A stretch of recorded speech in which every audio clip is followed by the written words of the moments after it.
Lebanon vows to disarm Hezbollah south of the Litani within 3 months, a pledge hailed abroad but condemned at home. Supporters call it sovereignty restored. Critics warn it's an American-Israeli project that could tear the country apart. With Israel still striking, Hezbollah refusing to comply, and Washington tying aid to compliance. Beirut now walks a perilous line between disarmament, defiance, and the risk of civil war.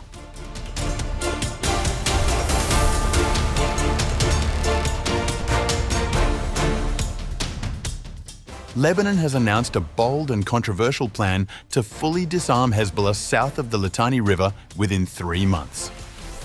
Beirut's foreign minister said on September 9th that the government is trying to restore control in the areas of the country long dominated by the Iran-backed terror group.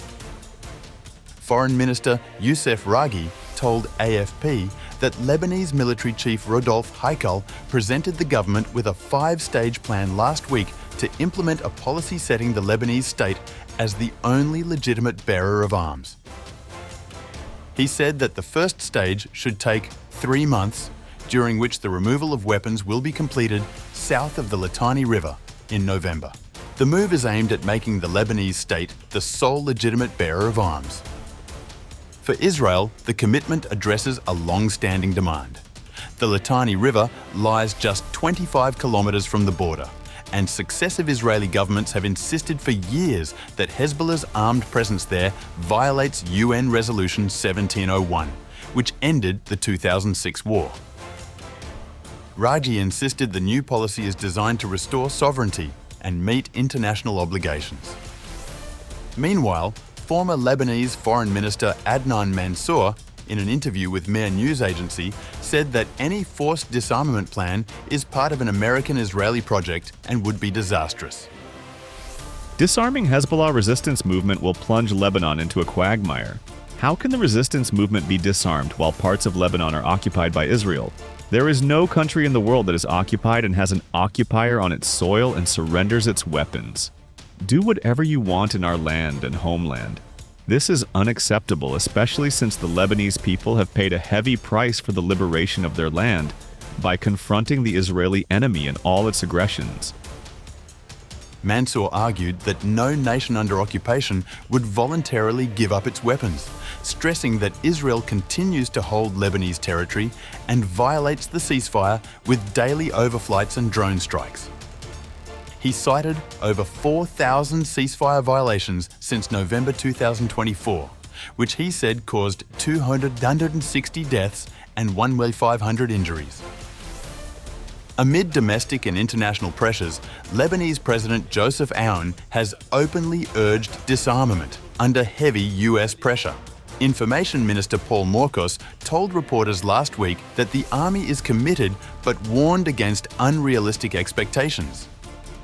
Beirut's capabilities are limited in terms of logistics, material, and human resources. Israel, like Lebanon, has clear obligations.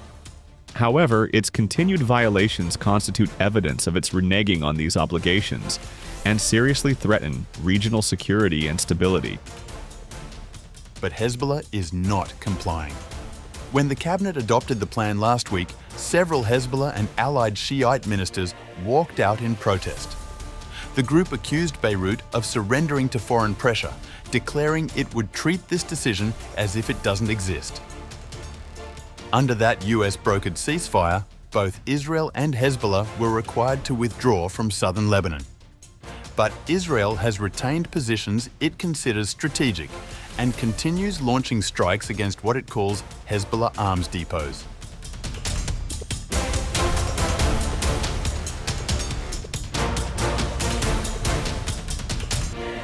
What will it take to disarm Hezbollah? That question now dominates Lebanese politics, as Beirut faces mounting US pressure and new economic incentives tied to stripping the Iran-backed movement of its arsenal. Hezbollah has been part of Lebanon's landscape since the 1980s. Emerging as a resistance group to Israel's 1982 invasion, it has grown into both a political party and a heavily armed militia, often described as a state within a state. Tension with Israel spiked again after October 8, 2023, escalating into a full-scale conflict by September 2024 when Israel launched an extensive bombing campaign. That war ended in a ceasefire on November 27, 2024. But Israel has since continued strikes and holds positions on Lebanese soil, actions Beirut calls violations of the agreement. Despite repeated calls for disarmament, Hezbollah still maintains an arsenal estimated at 130,000 rockets and missiles, along with surveillance drones and tens of thousands of fighters. The group is listed as a terrorist organisation by the US, UK, Germany, Canada, Australia, the Gulf Cooperation Council, and much of the Arab League. But the political shifts in 2025 have changed the balance now. After years of deadlock, Parliament elected Joseph Aoun, the army commander, as president in January, with support from Hezbollah's rivals, the United States and Saudi Arabia. The following week, Nawaf Salam, a judge at the International Court of Justice, was named Prime Minister. The result is a weakened Hezbollah, sidelined in Lebanon's leadership for the first time in years. US Special Envoy Tom Barrack has spearheaded Washington's push. In July, he unveiled a roadmap to disarm Hezbollah within 4 months while also ending Israeli strikes and occupation. But Hezbollah's stance is unchanged, and Israel has shown little sign of restraint. Deputy Leader Naim Qassem declared in July, The resistance will not hand over its weapons as long as aggression and occupation continue. On September 1st, its military confirmed a drone strike that killed 1 person in southern Lebanon, vowing to continue to operate to remove threats posed to the citizens of Israel. Analysts warn that forcing the group to disarm without consensus could trigger civil war.